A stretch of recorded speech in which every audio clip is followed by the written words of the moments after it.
Welcome to the last day of Astronauty Week, if you've been following along at home.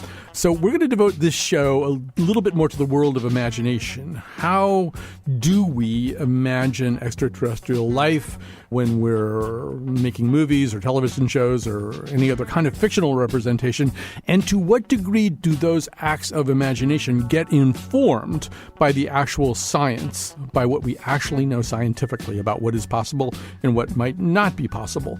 So we're going to do all of that with a wonderful writer named Jamie Green. And then we are so fortunate to have, he's got to hold the record for the most non-human creatures ever acted. The great actor Doug Jones will join us at the end of today's show.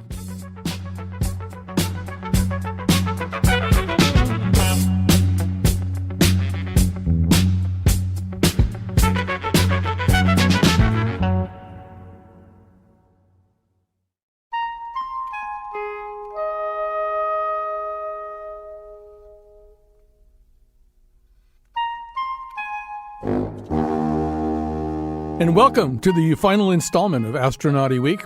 This is one that they're all exciting to us, actually. I don't want to have a favorite child here, but we are going to spend a little bit of time today just talking about the way in which extraterrestrial life is envisioned, both by scientists and by creators of culture. The culture stuff reaches us more, obviously, but it's not as though scientists aren't thinking about this as well, and we have the perfect person to combine those two things. Jamie Green is a science writer and author of The Possibility of Life, Science, Imagination, and Our Quest for Kinship in the Cosmos.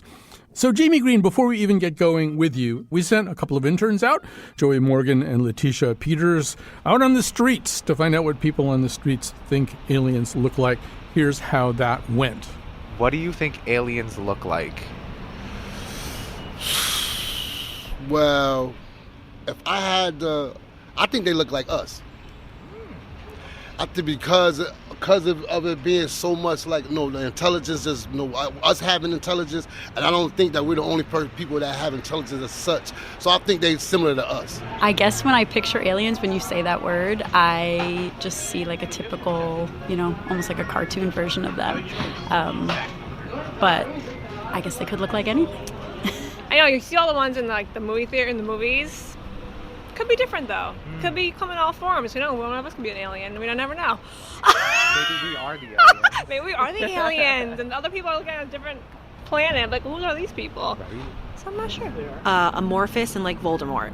Probably not little green men, but who knows? I guess they could look like anything. It depends on how their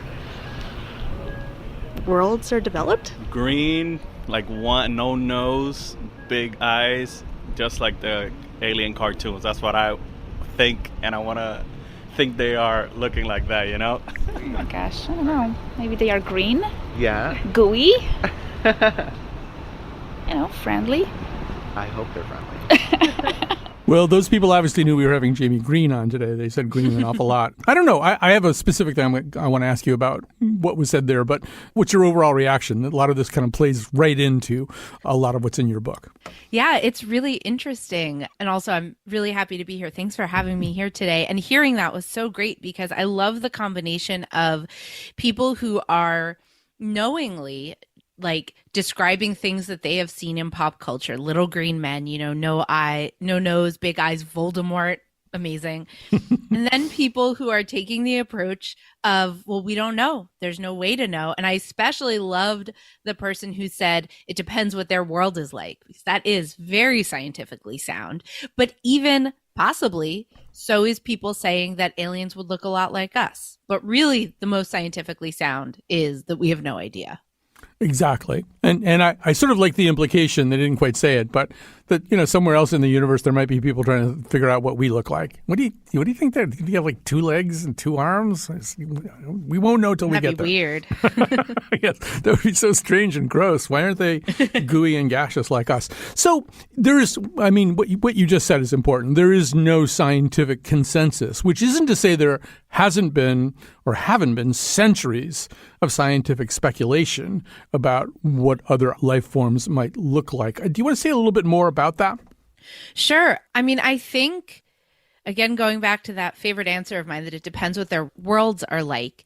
It really started in European culture around the Renaissance, with the discovery that there were other planets and that Earth was just a planet, that the Earth wasn't the center of the solar system, that the dots we saw in the sky that looked like stars but didn't twinkle and moved differently were worlds just like the Earth is. And that just opened up all of this imaginative real estate for thinking, okay, if those are worlds, like Earth is a world, and they're made of the same sort of matter that the Earth is made of, because the Earth isn't special, the Earth isn't the center of the solar system, then why wouldn't there also be life there? And what might that life be like?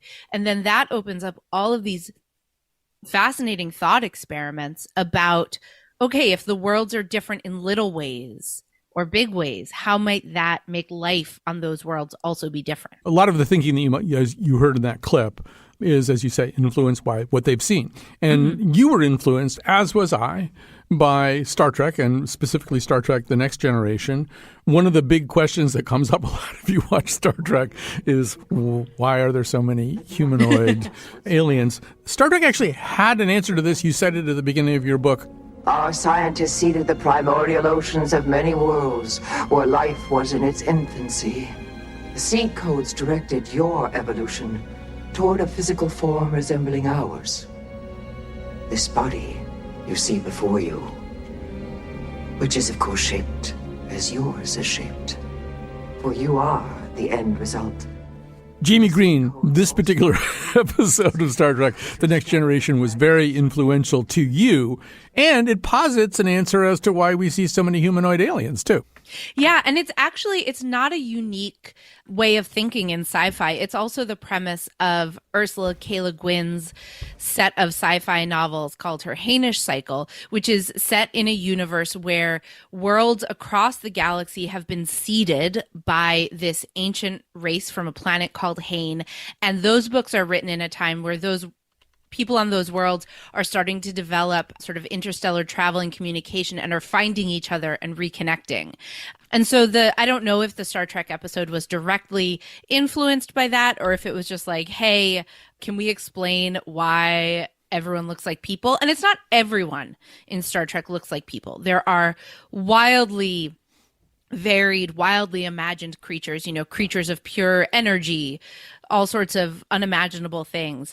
But I love in that episode how they come up with this explanation, and it feels like it should be world shattering. Is you have just found out this amazing information about the origin of your species and other intelligence in the universe, and then everyone just goes back to their business. No one cares. Well, that's kind of the way humans are anyway. I mean, I think back to recently, and your book has nothing to do really with UAPs or UFOs or anything like that, but when they sort of came out to the page one of the New York Times, and yes, there really is a program to look at them, people kind of said, oh, that's interesting. They might be real. Oh, okay, back to whatever we were doing before. I think we're kind of wired to default into normalcy, even when we hear about something kind of anomalous. I also want to point out that in that episode, as well as many other episodes, the creators of Star Trek did anticipate a separate race called the Cardassians, who would be, very wealthy and not that interested in the rest of us. And so that's, seeing around corners as well. So there might be another more scientifically clear reason to think about at least some extraterrestrial life forms, if there are any at all, which we're not conceding that there are, why they might look a little bit like us. And that is the notion of convergent evolution. Explain what that means. Sure. So we see convergent evolution on Earth, and this is when distantly related organisms independently evolve similar traits or abilities or shapes.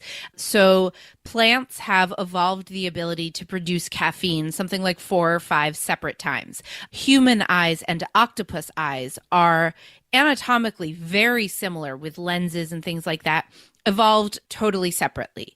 Shark bodies and dolphin bodies. Mm-hmm. These are all examples of different organisms finding the same solutions to the problems of living in the world. So if we look at sharks and dolphins, how do you move through water quickly and efficiently? Well, it's this sort of streamlined shape with some fins and, et cetera, et cetera.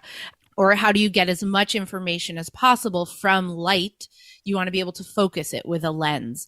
And there is a fundamental debate in evolutionary biology as to whether convergence is the rule, that, faced with the same problems, the same challenges in the environment, different animals or plants will, through, trial and error, the best solution always will win out.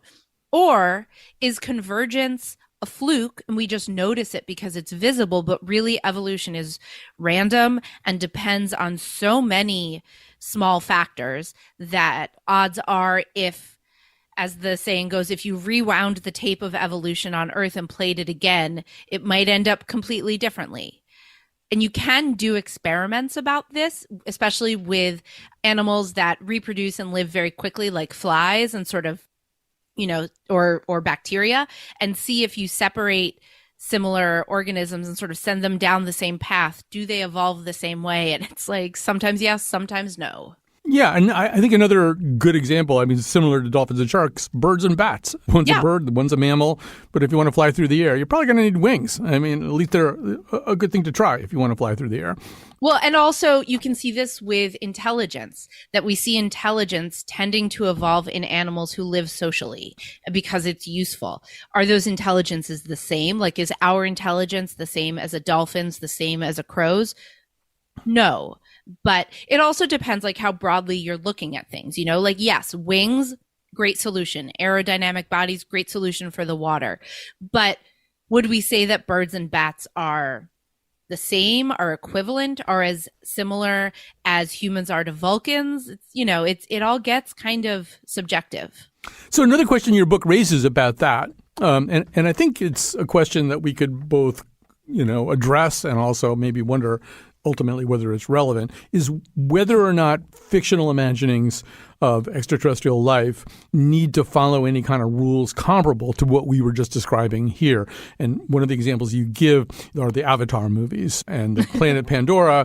The most prominent forms of life actually do look kind of like us, and that's just sort of a casting director issue, I think. But everything else is kind of a hexapod. Everything has 6 limbs, except there are these monkey things who have fewer than 6 limbs, which would suggest that a monkey thing that was climbing around in trees would have evolved to have fewer limbs, which you point out is kind of absurd. Yeah, it was a paleontologist who pointed this out to me. And it's so fascinating because you understand why James Cameron would want 6-legged animals on his alien world, because it just looks alien. It looks different.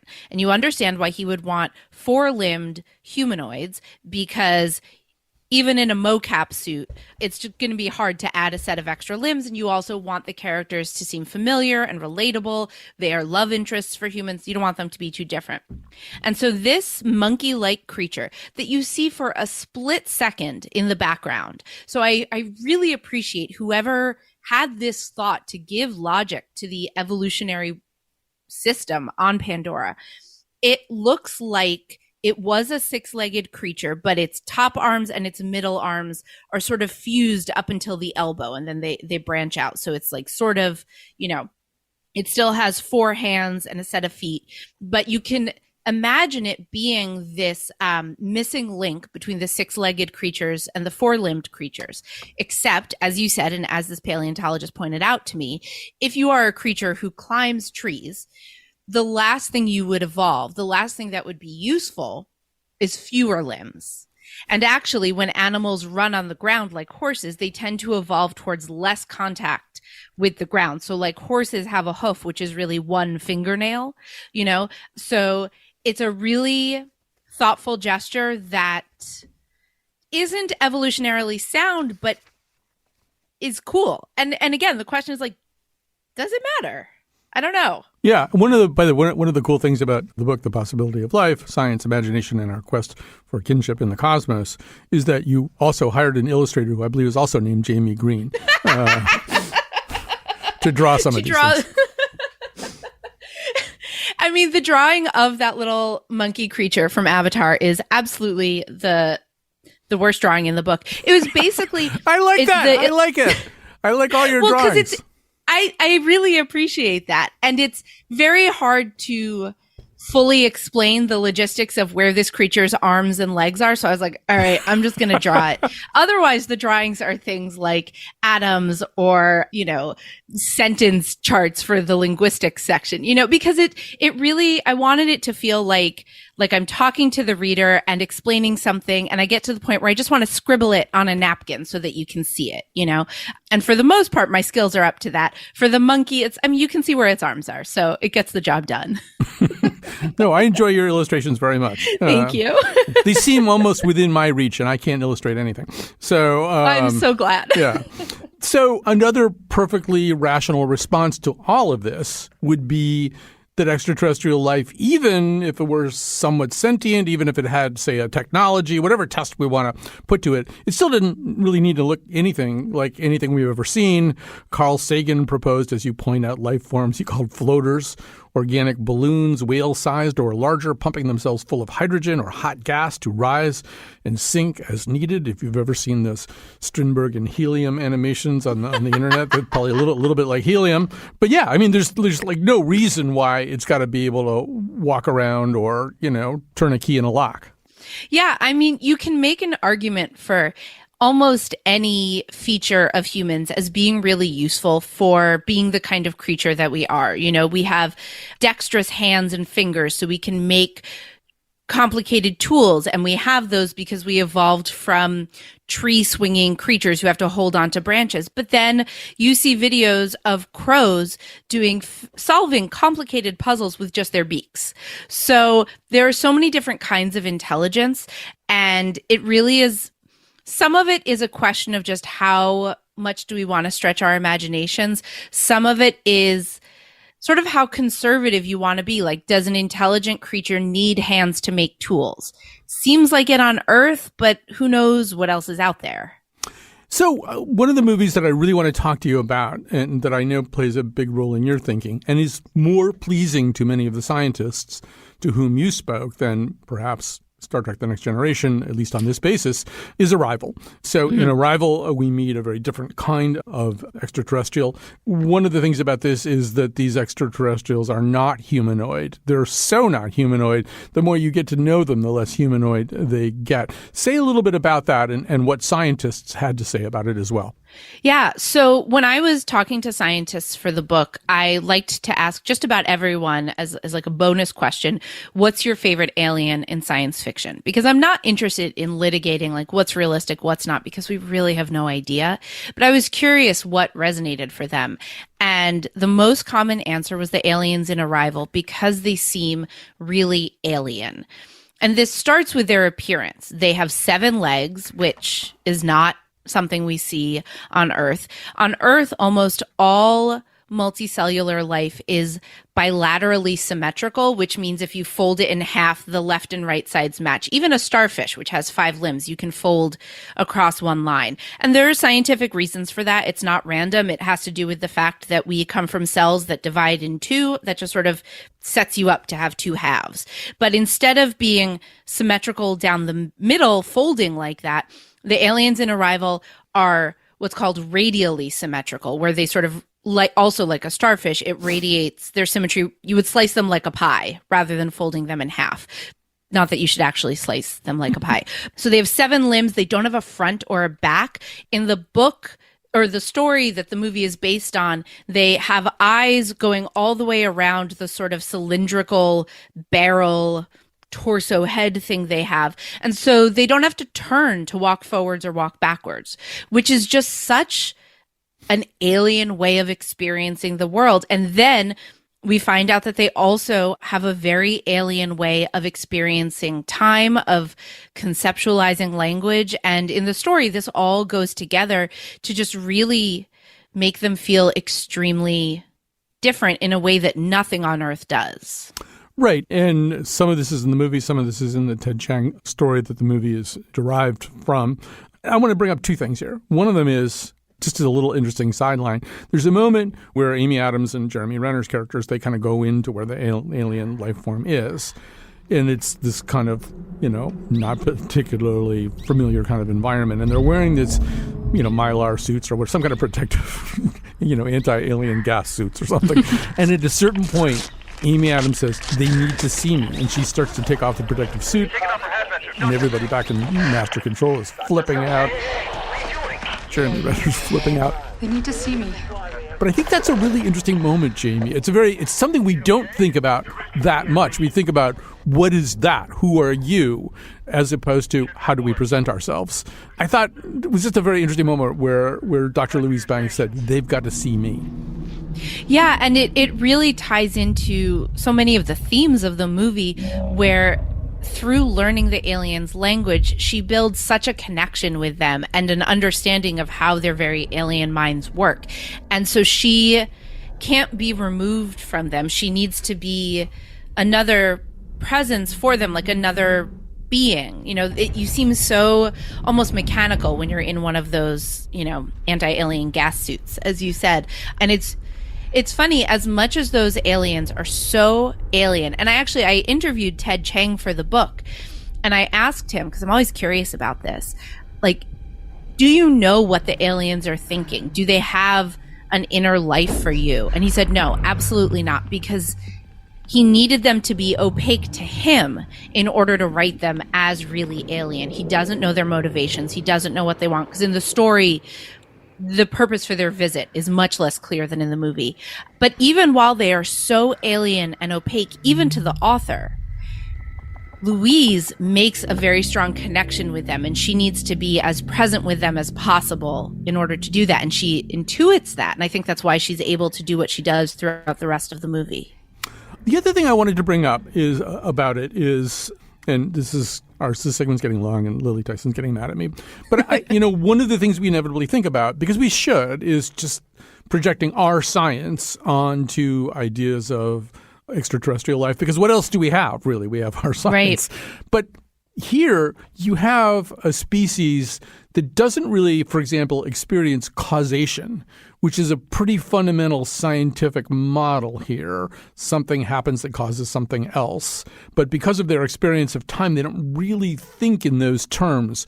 And to me, anyway, and I think informed somewhat by your writing too, that's an invitation to a kind of humility, right? Well, maybe the very way that we look at stuff is kind of restrictive. I'm thinking of William James, who wrote, "We may be in the universe as dogs and cats are in our libraries, seeing the books and hearing the conversation, but having no inkling of the meaning of it all." There's a little of that in this, right?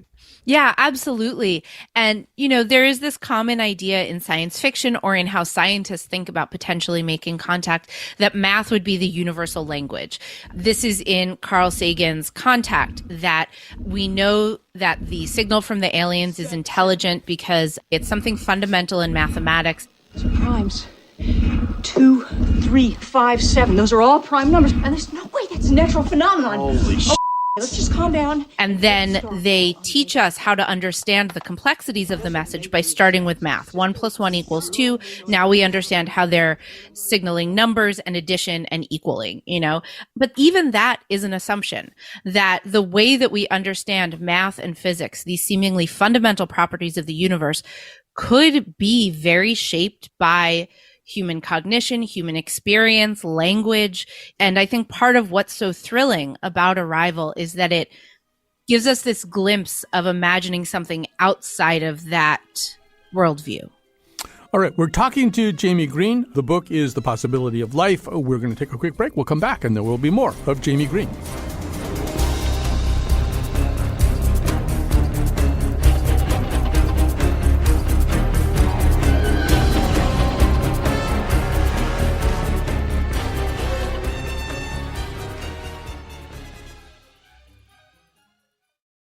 We're back. We're back with Jamie Green, science writer and author of The Possibility of Life, Science, Imagination, and Our Quest for Kinship in the Cosmos.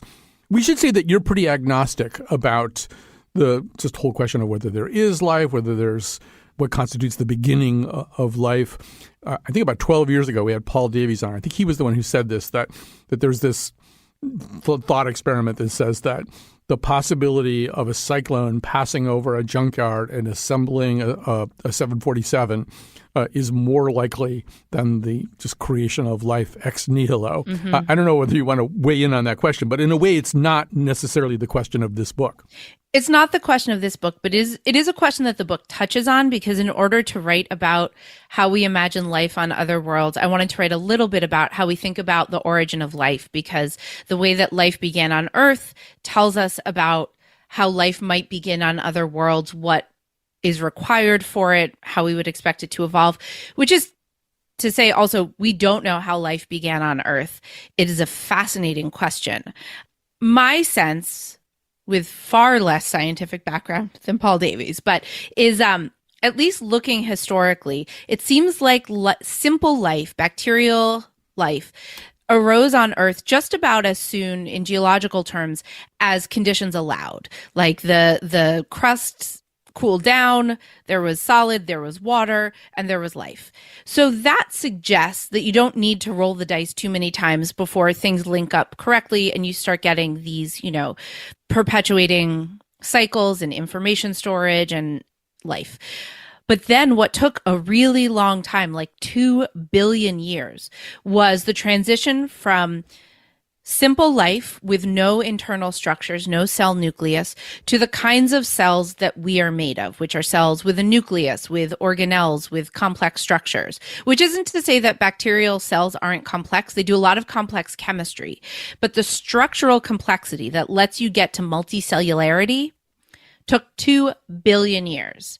That is a lot of cyclones going over a lot of junkyards. So that is the root of a lot of my agnosticism. Right. You say we don't know, but I mean, technically speaking, Q does take Captain Picard back to the actual instant, right? I know. When I found that, I was like, ooh, this is going in the book. Check. Thank you, Star Trek. I thought it would have been, great if he just accidentally dropped his tricorder into the pool and he was going, no, don't do that.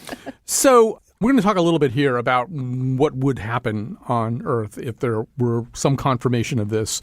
And of course, sometimes it seems like there's about to be some kind of confirmation of this. Like all discoveries, this one will and should continue to be reviewed, examined, and scrutinized.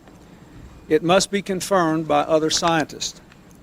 I am determined that the American space program will put its full intellectual power and technological prowess behind the search for further evidence of life on Mars.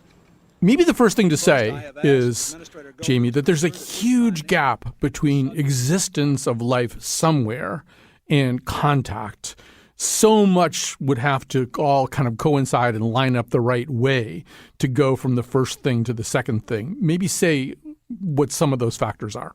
Yeah, I mean, just going back to, the origin of life, going from that to someone who uses radio signals and radio telescopes in a similar way that we do, it's just not at all a straight shot. And even that is a kind of convergence that we would need to be hoping for, that not only, like, it doesn't matter what their biology is like, but are they convergent intellectually, technologically?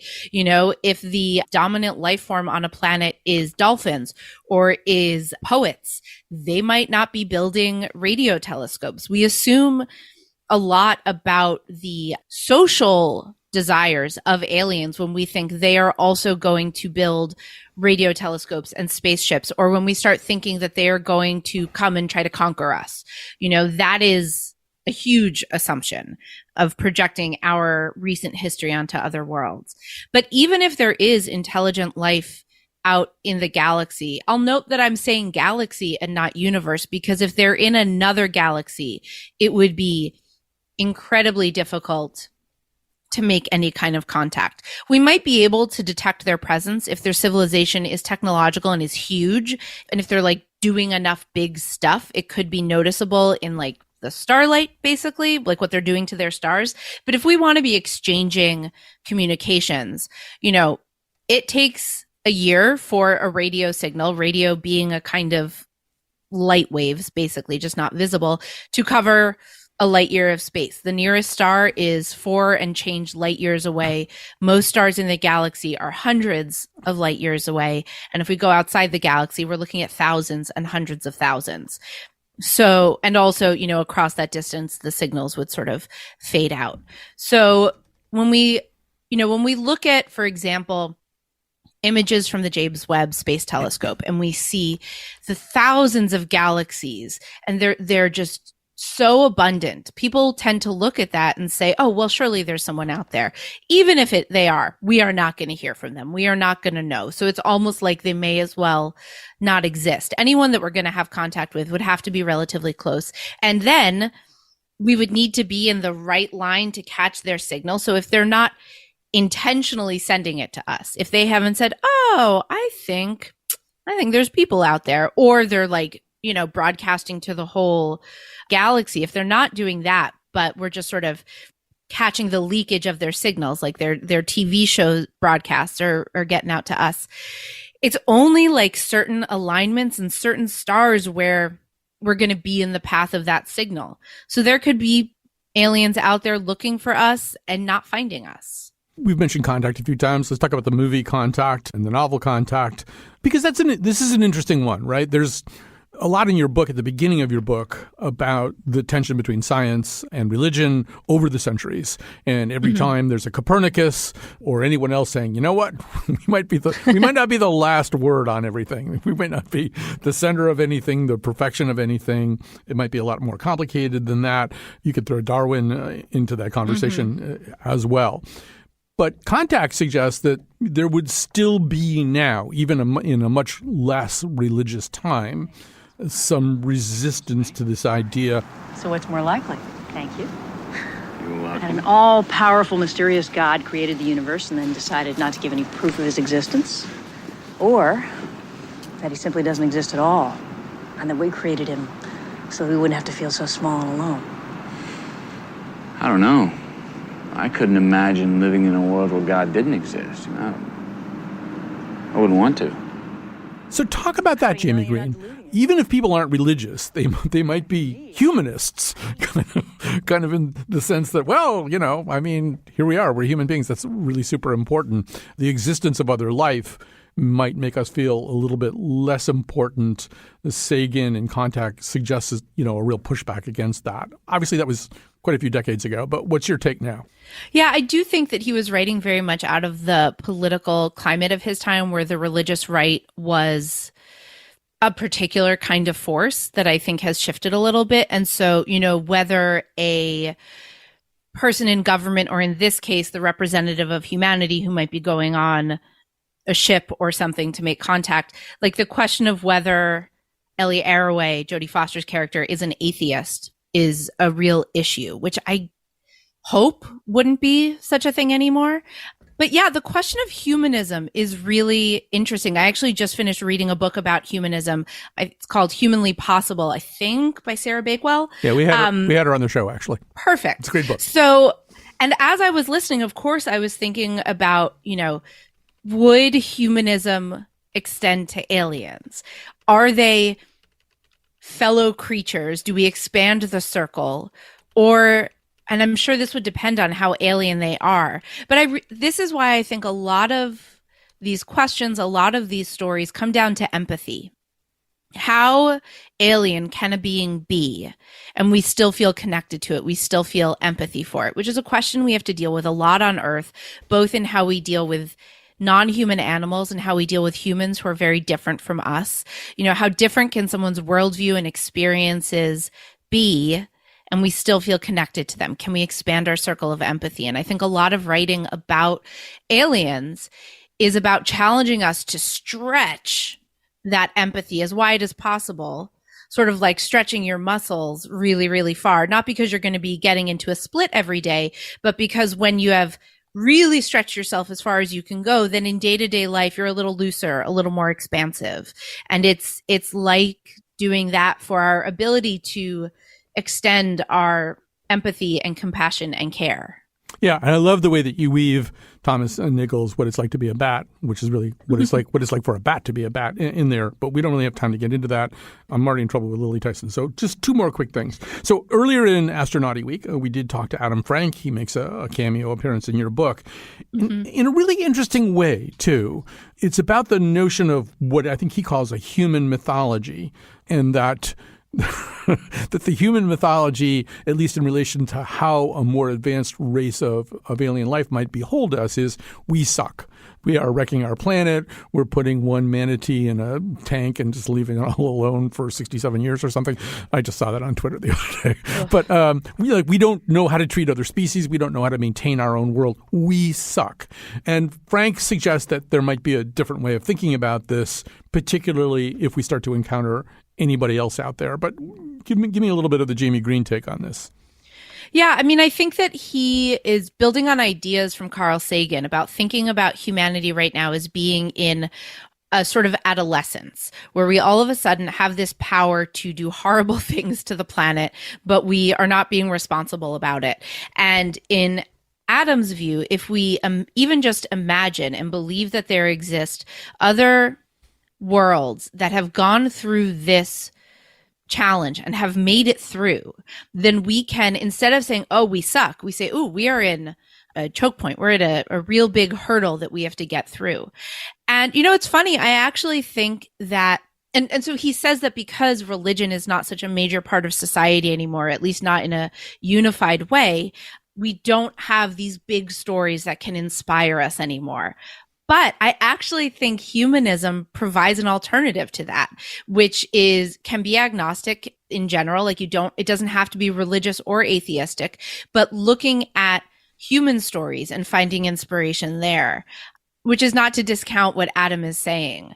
The Sarah Bakewell is on my brain, finding connection among other humans in human history, looking at our accomplishments, that can give us hope for the ability to accomplish even more and, turn things around. All right. So, Jamie Green, last question, because it's the end of the week, and at the end of the week, we typically do a slightly different kind of show that it ends with recommendations. And you read so many science fiction novels and short stories for this and watched a lot of movies, too. I don't know. People probably know most of the movies, but I'm wondering if there's a novel, a short story, or even a super obscure movie or one or two of those that you'd like to recommend to our listeners. Oh, boy. I think I will recommend 2 novels, both of which have some of my favorite weird imaginings of aliens. And in one case, they're very comprehensible to humans, and in one case, they are very much not. So in the comprehensible one is a book called Semiosis by Sue Burke, in which a group of humans travel across the stars to colonize a new planet, which they think the planet has not evolved large mammals, and so they think it hasn't evolved intelligence. But the planet is 1 billion years older than Earth, and so all of the life on it has had an extra 1 billion years to just get a little bit smarter and a little bit smarter, and they find a very surprising sentience there, and it is just a remarkable book. The other book is Embassy Town by China Miéville, which I talk about in the section about language, because along with Arrival, this is one of the absolutely wildest examples of alien language, where they're aliens that have 2 vocalizing organs, essentially 2 mouths. So when they speak language, they speak 2 words at once. But that's not even the weird part. The weird part is that they just have an entirely different, sort of like in Arrival, worldview and like conceptual experience of the world. And it's one of those things that is just beyond like my ability to understand, but you feel like you can almost get there when you're reading the book. And it is just fascinating. When I finished it, I was like, surely there are 12 other books written in this universe. It is so rich and I want to keep reading more. And there aren't any. And it was very frustrating. But other than that, is just a remarkably beautiful, weird book that I could not put down when I was reading. Yeah, actually, your description of it in your book made me want to read it too. So, The Possibility of Life. The Possibility of Life is Jamie Green's book, Science, Imagination, and Our Quest for Kinship in the Cosmos. Jamie Green, you are a lot of fun to talk to. Thank you so much for spending time with us today. Thank you so much. We're going to take a little break. We're going to come back with Doug Jones, who has probably played more non-human life forms than any actor under the sun or moon.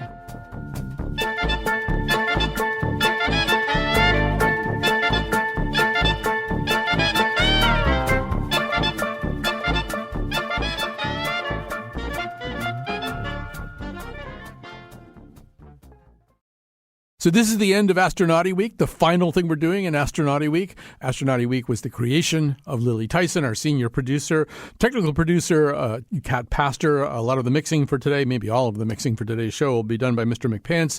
Our interns, Joey Morgan and Letitia Peters, helped out as well. So I never listen to my own show. I just don't. It just makes me self-conscious. But sometimes, you just start up the car and the radio's on and there's a rerun on. So this happened, and it was an old show, and I couldn't remember anything about it, but there was this lovely voice and this terrific personality and this very thoughtful person talking. And I thought, who the hell is that? And it turned out to be Doug Jones. It was a show about mime. And then I said, well, I want to have Doug Jones on again. And then we have the perfect excuse right now, a show about how non-human beings are envisioned, sometimes by the entertainment industry. Doug Jones is an actor known for his roles in Hellboy, The Shape of Water, Pan's Labyrinth, and more.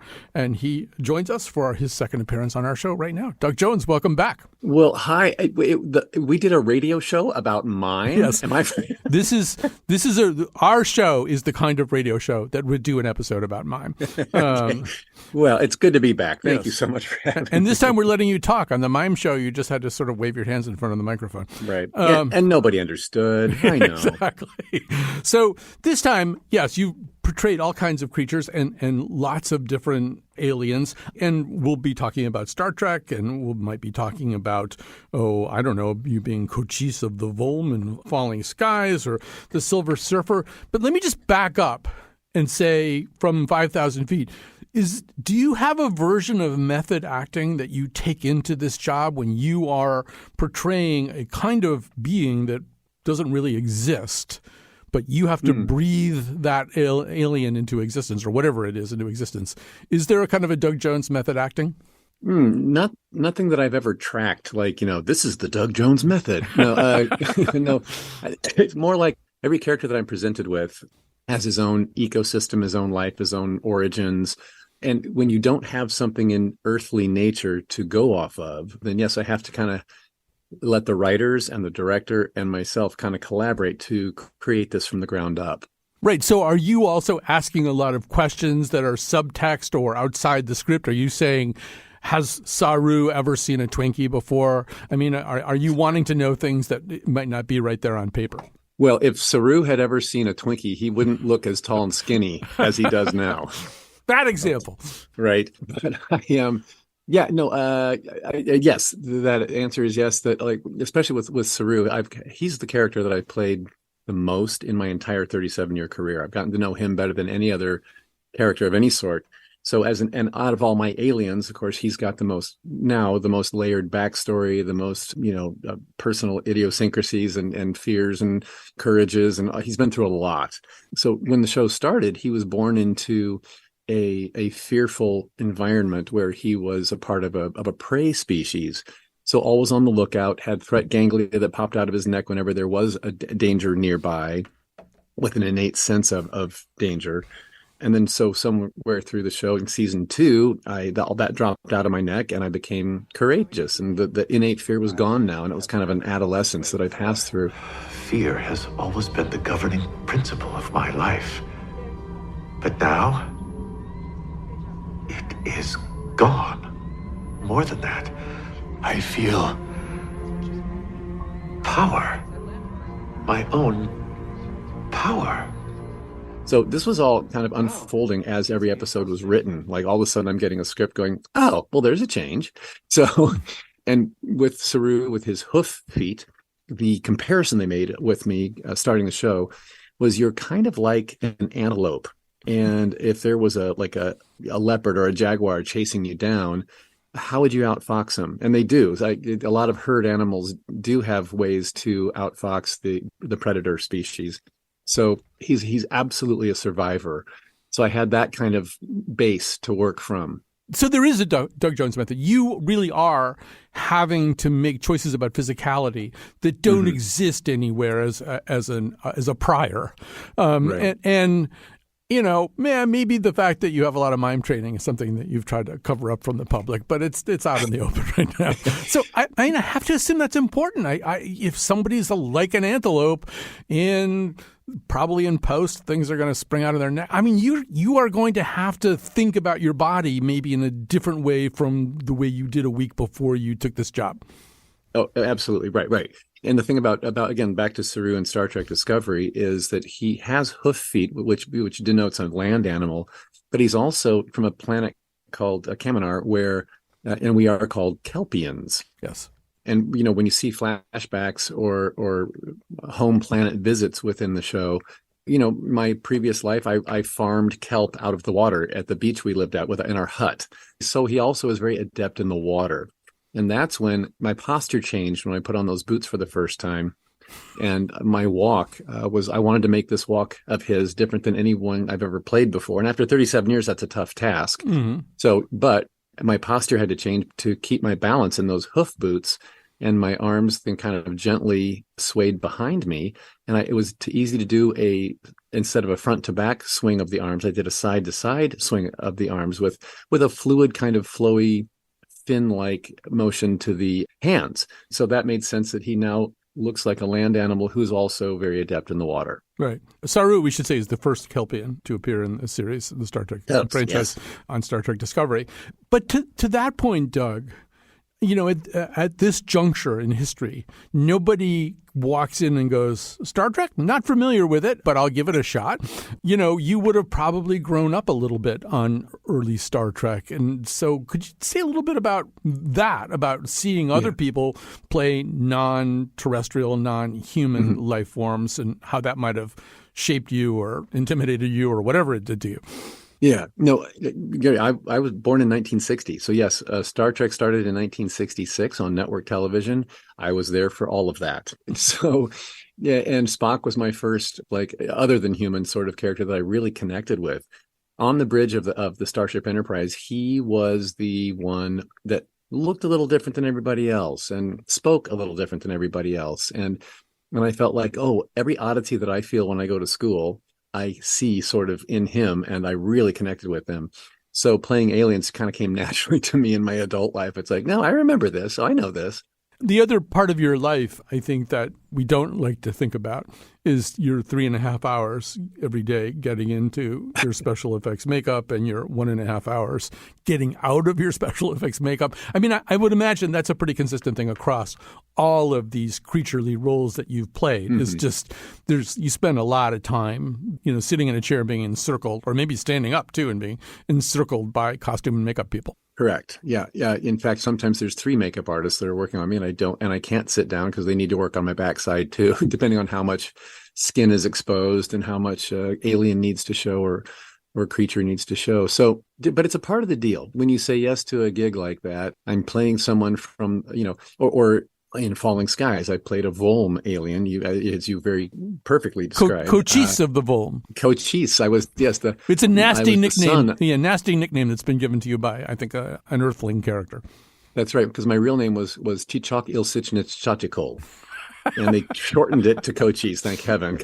Nobody had to say it. Just monogramming the towels was going to be too hard. It's a toughie, exactly. It's a lot of embroidering. But he also was, from another planet and was here to help. What are you fighting them for? Resources, territory? A flower. The Catarius. It blooms on my homeland when the weather begins to warm. A flower that is so valuable that it's caused an intergalactic war? The Catarius has no value to anyone except me. Something you remember from your childhood? Actually, I have never seen it. Just as I have never held the warm soil of my homeland in my hands. Every alien I've played, it seems to be that I have some special power that humans can't match, and some kind of intellect that humans can't match. So that's been kind of a fun part for me. I think Cochise from Falling Skies and Saru from Star Trek Discovery have a commonality in the way they speak.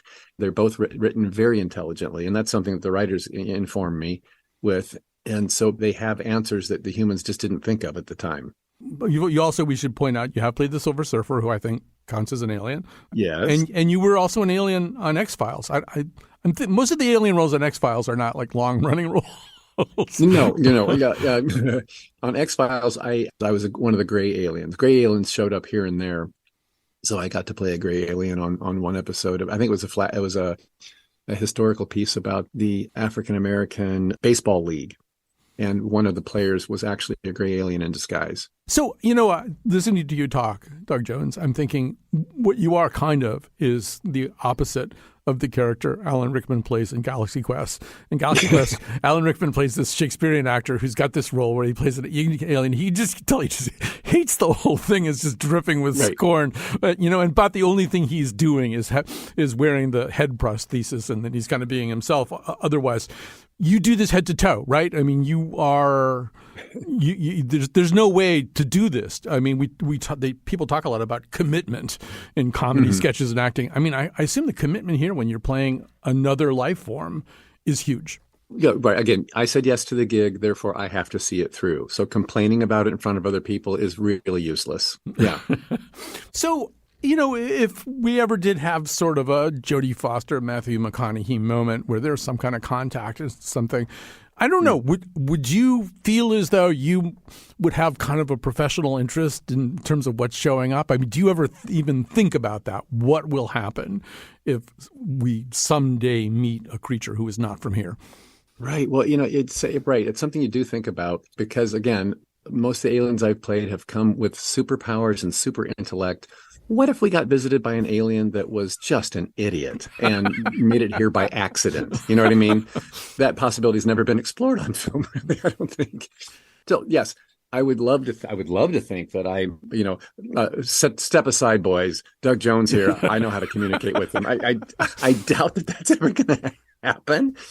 And I don't know. I don't know what to think about Area 51 and what they might be hiding there and what they've found. And what was that recent one that made me laugh even? It was like an uncovered, unburied alien life form that was that was... there were space mummies in Mexico. The space mummies, that's it. Yeah. They looked like little clay sculptures. And I kind of chuckled looking at them like, no, please, I don't, that doesn't even make sense. Right. So I don't know. No, but you do know, or you know as well as anybody else does. And so, first of all, as usual, a delight to talk to you, Doug Jones, actor known for his roles in Hellboy, The Shape of Water, Pan's Labyrinth, and more. And when I say more, the minute we end this conversation, the phone's going to ring. Doug's agent is going to say, they want you to read for a space mummy in a new movie here. So right. Dug up in Mexico. Dug up in Mexico. So get ready for that, Doug Jones. And thank you so much for visiting with us today. No, thanks so much for having me. Big love. And I want to thank everybody who listened to all 5 episodes of Astronauty Week. Of course, you're going to go out with Doug Jones. I mean, that's the perfect place to end. But I hope you've had a lot of fun and learned a lot of things over the course of these last 5 episodes.